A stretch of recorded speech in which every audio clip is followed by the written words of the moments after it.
now we will transition to our Super Bowl 59 preview, a rematch between the Chiefs and the Eagles.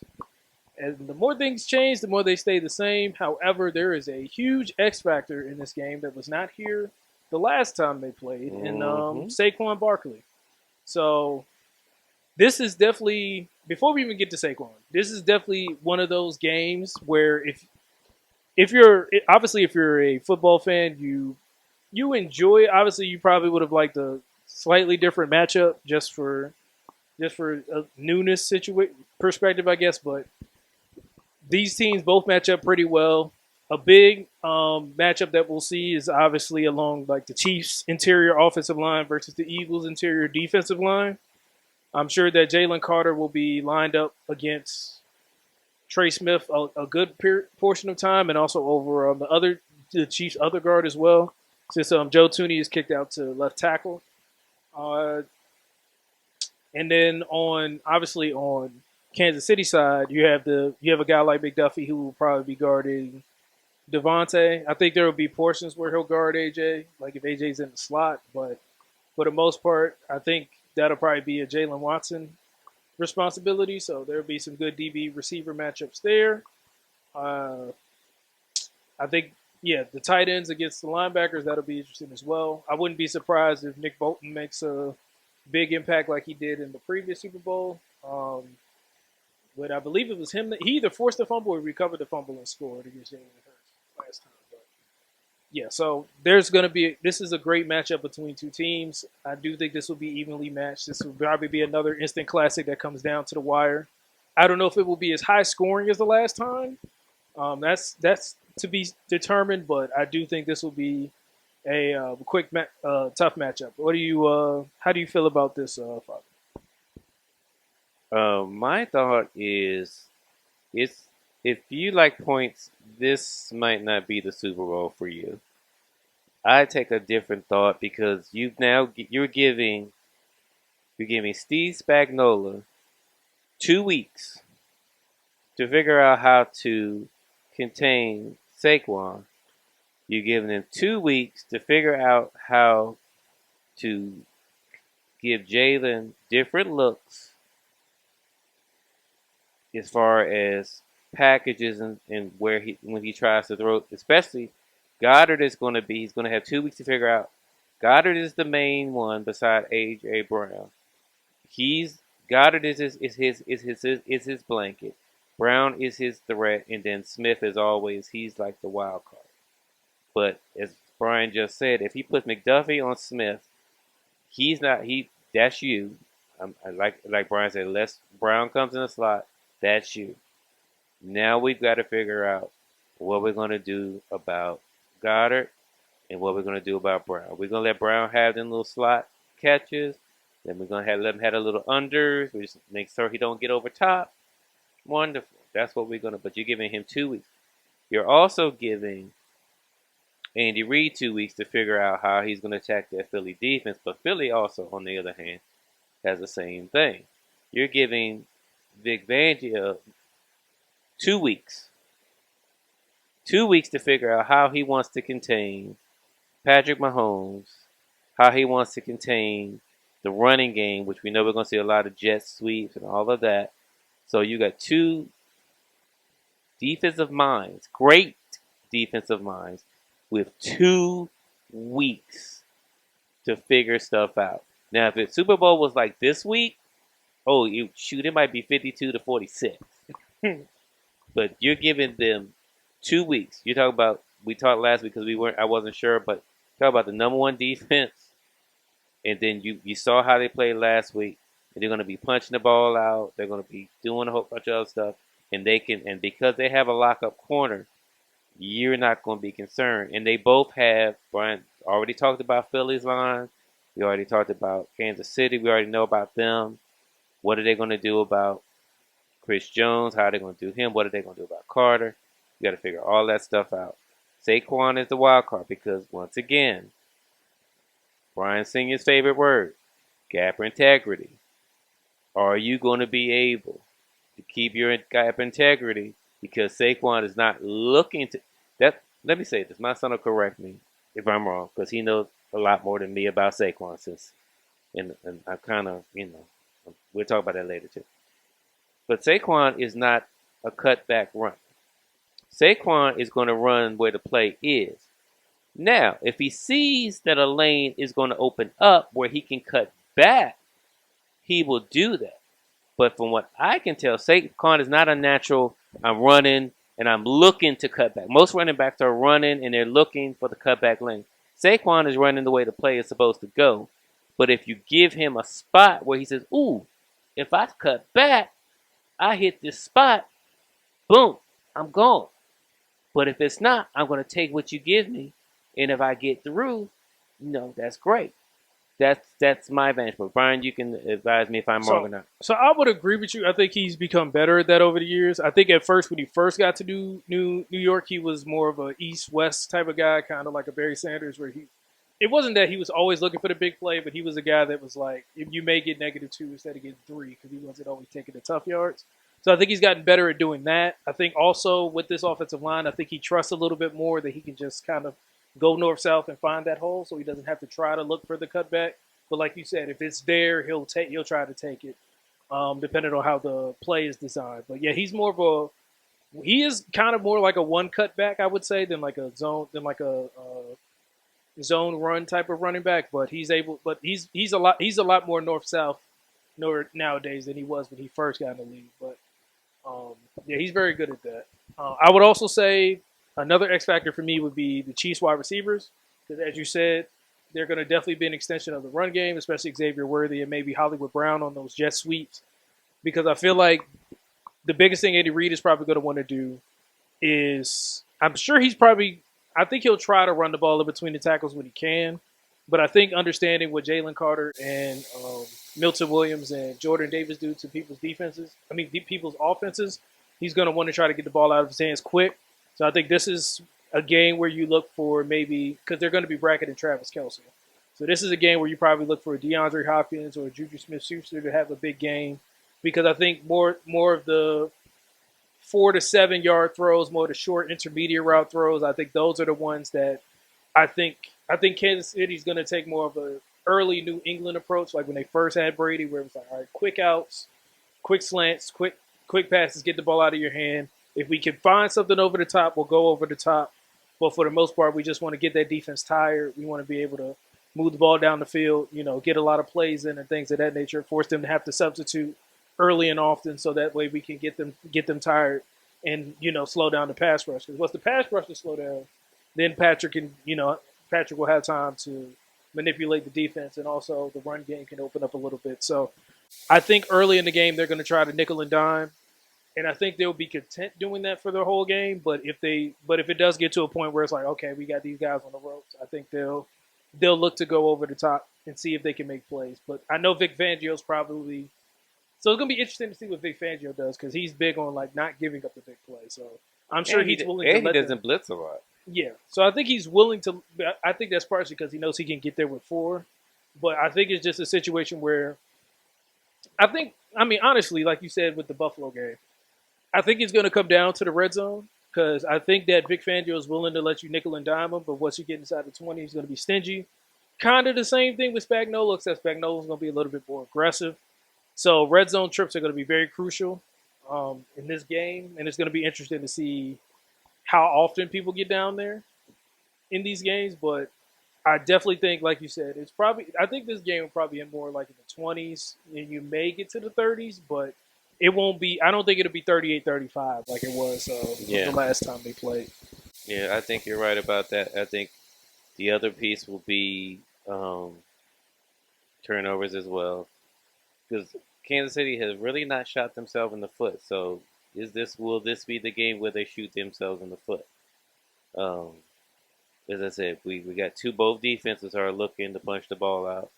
We got two defenses that are, and Kansas City is one of those teams they'll nickel and dime. So the thing is Philly going to get frustrated? Is Philly going to be like, okay, what's going on? The thing in the Washington game, because Washington was running, I won't say hurry up, but they were like running like, what do you want to call it? Tempo. Tempo. So they were still moving it, and you're like they're wearing you out because they're doing like nickel and dime, and you're getting tired. But is Kansas City going to do that, or is Kansas City going to actually huddle and still just methodically, like 4 yards, 5 yards? Here's a run, here's a pass, here's a jet sweep. Or they're going to be methodical, and you just get so like I'm not tired, but I'm like frustrated because I can't just get you. You're nickel and diming me to death, and I'm just tired. I just want to make a play. Can we just go get them? And then that'll be the opportunity for them to go over top. Tight ends will be important. So whichever tight end is, I mean Travis is Travis, Goddard is Goddard. Running and flex, but Saquon's the X factor. I think the X factor, like Brian just talked about, is the receivers for Kansas City. Kicking game. Yes, for sure. Because if Jake Elliott starts missing field goals, they might send the white courtesy van. Yeah, they might send the white courtesy van at halftime. He's been a little sporadic and up and down, and if it comes down to that, then that's going to be an issue. Um, I think red zone that's going to be important, and definitely time. Okay, so red zone, turnovers, time of possession.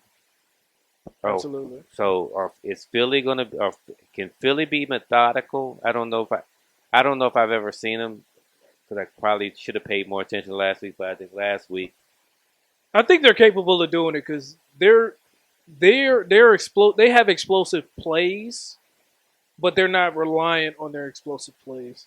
So like Jalen's perfectly fine with taking 5 yards here to AJ Brown, 5 yards here to Goddard, and things of that nature.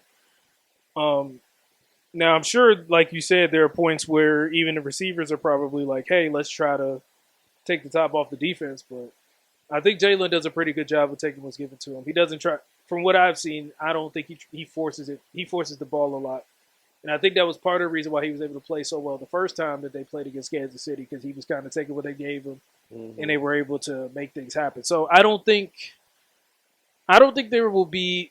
Now it could turn on a potential, turnover because he did have, like we said earlier, he did have that fumble that turned into a touchdown that seemed to give Kansas City the momentum, and then things changed a little bit. But I think that this is a game because because he has Saquon, the running game should be fine. And again, I think Jalen's willing to be methodical. I don't think it's going to be an issue of. I think the question will be more so play calling with Kellen Moore. I think he'll be fine. I don't think he's going to deviate too much, but just the question: does he get too smart for his own good and try to throw the ball a little too much instead of relying on Saquon at points, especially early in the first half? That's going to be a question, but they've done a pretty good job of giving Saquon the ball. So I don't know if that's going to be an issue in the Super Bowl, but we will see. We will see. I think you're right. I think Kellen Moore has learned when something works, you go with that. You run it. What as the older gentleman on this podcast, if you can run the ball and they can't stop the run, we run the ball until you stop the run. Now, occasionally it's okay. Play action is wonderful, but if I'm getting 5 yards a chunk, 6 yards a chunk, 7 yards a chunk, why am I even thinking about throwing a pass? Just when you can stop me for 2 or 3 yards, then we'll think about it. Or like I said, if I just want to do a change of pace, that's fine. But my philosophy is if you can't stop me, I'm gonna run the same play. Since I'm a Washington fan, you used to do it back in the heyday. John Riggins is running left. John Riggins is running right. John Riggins is running left. John Riggins is running right. John Riggins is running up the middle. Can you stop it? It's boring, but it works. Yeah. So I guess this is the point now that we've analyzed this. Do you have anything else we've analyzed. So yeah, I think now I guess this would be the time to give our predictions. So Dad, where are you at with this? I am torn, even though I don't really have a dog in the fight. I would like to see history made since it has never been done in the modern Super Bowl era. I mean, Green Bay has won 3 NFL championships, but not in the Super Bowl era have we had a team win 3 back 3 in a row. and this is history in the making. So part of me wants to see it. Part of me, the other part of me is would love to see just so we can understand that people in New York, you're going to be on the hot seat this year. If Well, Mayor already apparently gave him a playoff or bust thing, so I think everybody in New York expects him to be gone after this Yeah, season. yeah. So because the GM, I'm still upset with him. I'm not even a Giant fan. To just say, well, what did Ryan Clark say? That's like telling your girlfriend, okay, you want to date other people? Okay, well that's fine. You date them, and then if then you can see, come back and we'll see if you still, if I still want to be with you after that. And I'm like, what? You, go out and see what you can find, and then just let us know we can match the offer. You wasn't gonna match the offer once he did go out there. You were like, ain't nobody want him.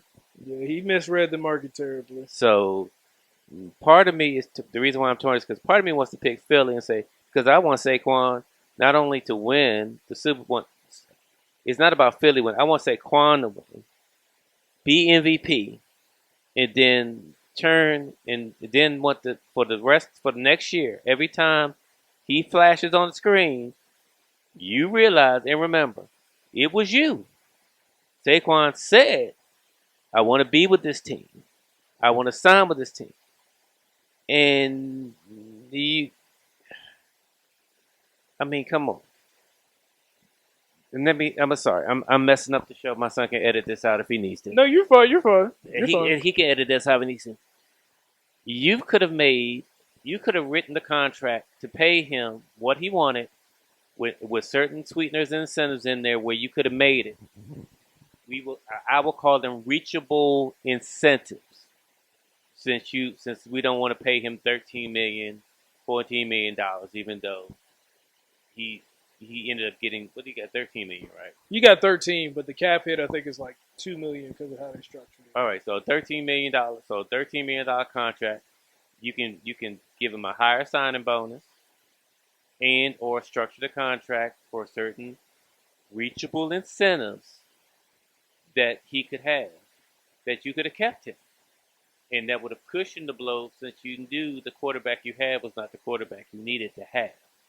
But instead you said, oh no, just go test the market and just give us the opportunity to match.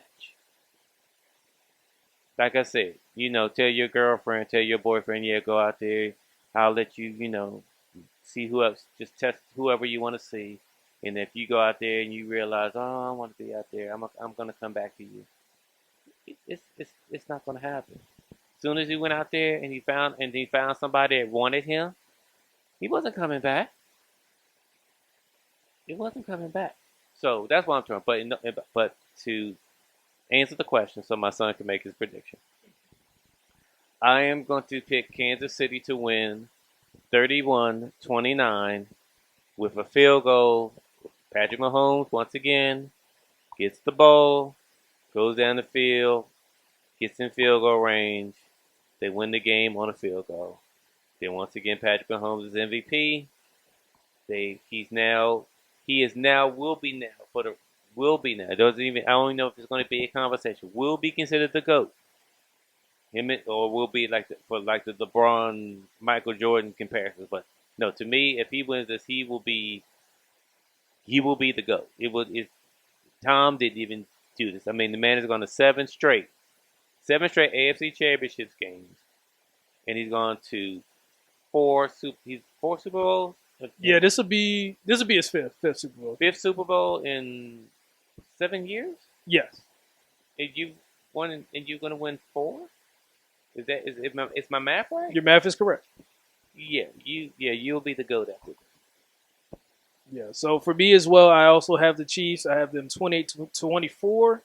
I think kind of like in a Super Bowl 49 type of way. I think they scored with probably like a minute and a half left, so Jalen has some time. But I think Chris Jones probably pulls an Aaron Donald he didn't like Aaron Donald did against the Bengals, and has like a key sack that makes it like fourth and 20, or does it on fourth down and makes a play, and then points to his ring. I mean, points to his ring finger afterward. So I think that the Chiefs get it done, a three-peat, and I continue. And as a Giants fan, I continue to at that point get to tell Philly fans that I have witnessed more championships in my lifetime than they have. So works out perfectly for me.